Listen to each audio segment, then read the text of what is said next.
ሰላም ለእናንተ ይሁን ውድ የኤክስፖርት ተከታታዮች ሰብስክራይበሮች እንደምን ናችሁ? እንደምን ሰንብታችኋል? ረጅም ጊዜ እንግዲህ ቪዲዮ ሳንሰራ እናንተ መረጃዎችን ሳናደርስ እንደተባባልነው እንግዲህ በጊዜያችን ሳንገኝ ቀርተናል። እሱም ታላቅ ይቅርታ ነው የጠየቅን።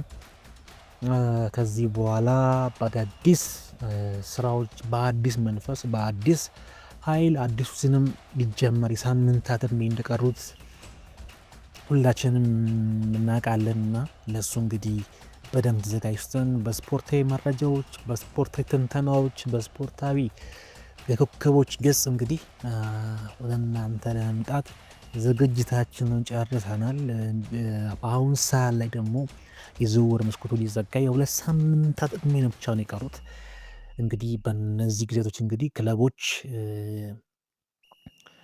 ዝውውሮችን በጣም ይፈጽማሉ ወይም ቦታቸውን ለማጠናከር ይሞክራል ተብሎ ይጠበቃል።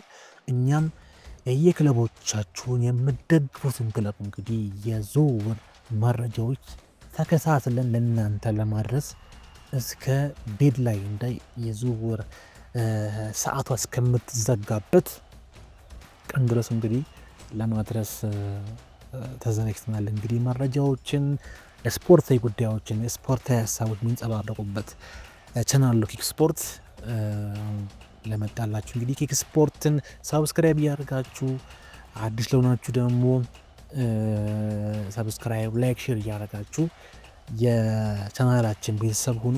እናመሰግናለን። በአዲስ ቪዲዮ እንገናኝ።